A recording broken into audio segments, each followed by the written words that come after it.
So I just caught up with Interspecies reviewers by watching episode 2 and episode 3. And I watched all the versions. And yes, when I mean all the versions, I mean all the versions of episode 2 and 3. And to kind of clarify all the versions, you have the censored version of episode 2 and 3, then you have the censored version of episode 2 and 3, then you have the uncensored version of episode 2 and 3. Now, I want to give some clarification, but if you're a connoisseur like I am, then you already know what I'm talking about, but if you have no idea, let me give some clarification. So basically, if you are someone that wants to watch the series in baby mode, obviously watch the Funimation one that has the full-on censorship, everything. I'm assuming when the series comes out from, the anime on TV or on the streaming service of Funimation and it gets its own BD, it probably will be fully uncensored. But for the time being, though, you can only technically watch the said series through being censored. But like I said, baby version.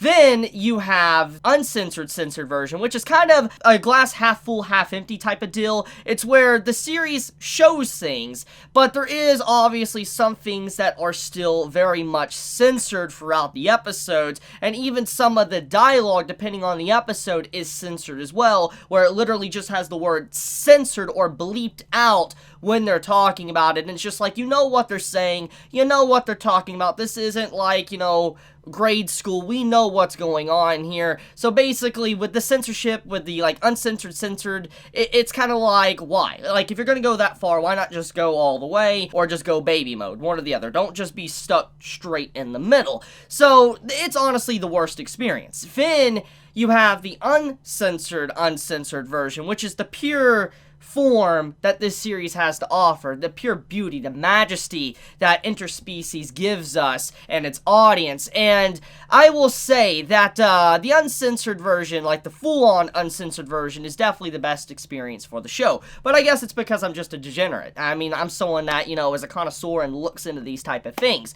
But, okay, to get right into it, there's a big question I've been wondering while watching this series. And that is, how is this not labeled a hentai? Like, that is a big question I have, because when I really take a moment to look at this said series, it makes me wonder, like, how is it not? And from what I'm being told, honestly, apparently the manga is actually more censored than the anime, which is kind of shocking. Usually, when it comes to manga, the manga could show a lot more than an anime, for obvious reasons, because it's not on TV, etc. But for some reason, we have so much more being added, and it's just like, whoa, whoa. Even manga readers themselves are saying that this series is going above and beyond what the anime, or the manga, what the manga has done, and that's kind of insane to think about. But, another question is like, this isn't the first time Funimation has really ever had a series kind of like this. I mean, when you think about, they've had Shimoneta, they've had, I believe, DxD, and there's quite a few other series they picked up over the years that definitely is very raunchy as an anime. But the point, though, is that this series is definitely far beyond anything I think DxD or Shimoneta or any other series really has to offer, just because of what it does show. And I'm just like confused. Like, did Funimation know? Were they aware of what this series was when they picked it up because of the censorship they're now doing with the bleeping to the censored words, etc.? I'm very curious about that. That does make me wonder when they did pick this series up or not.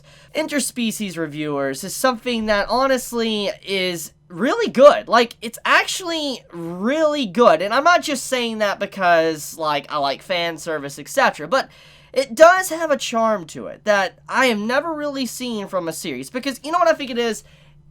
It knows what it is. It knows what it is and what its audience wants, etc., but it expands upon it. This is definitely a series quite like that. And this series, even though it's enjoyable, it isn't, let's say, the best written story. Like, when you really look at the writing and everything, it isn't anything amazing. Like, the characters are very standard. I mean, they fit perfectly within their environment, they're interesting, and they fit with their different themes, etc., that they express throughout the series, but overall, they're nothing amazing. Like, the writing of their characters, you couldn't even say it's in comparison to Fairy Tail. Fairy Tail's better. Actually, you know what? Back up there. I want to retract that statement.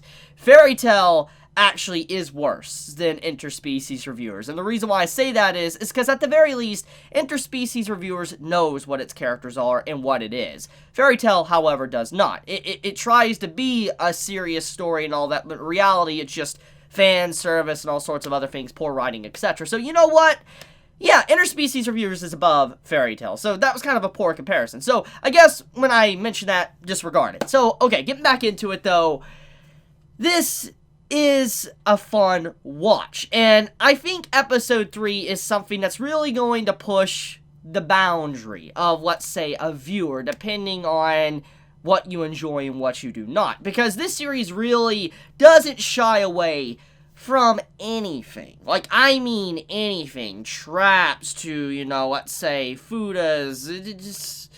It's like a lot. Like, it literally shows everything, furries, all that, and I'm just like, holy crap, like, this series really does not want to, basically exclude anyone whatsoever, and I'm just like, you know what, I'm fine with that. I think many can agree, I guess it's fine, it fits with the story of what they're trying to convey, or at least the writer's trying to convey, so unique, it's definitely unique, and at this point in time, if I had to say best girl though, if I had to clarify who is best girl, it would be that fairy girl in episode 2. You know who I'm talking about, definitely best girl. I really do like that one fairy girl, she's super, super cute, I love the design, etc. So yeah, that's probably my favorite female of this series. So, anyways, what else is there left to really talk about? I guess, let's talk about the, the third episode and how it was about them changing into girls. Literally having a gender swap episode. That was unique. It was super unique because it didn't shy away from the very question I think many of us have had throughout many anime. And it's something that many anime don't tackle. Like, okay, hear me out. I know there's a lot of gender swap anime out there and manga.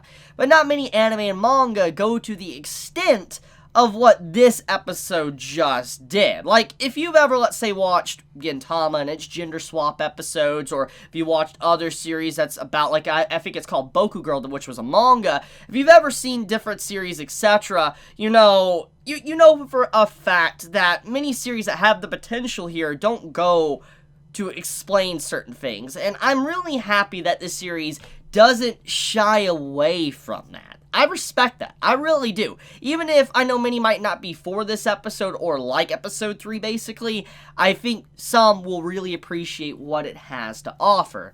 So, okay, what is the lesson we learned here? Well, I watched 6 episodes in total just to be able to see this series in its pure form, and I think many are going to be like, why, Chibi? Is it because you just enjoy the series, or you just wanted to be able to just understand all forms of what the series has to offer? You know, who really knows? I mean, I really think at the end of the day, it's just because I'm someone that likes the raunchy content.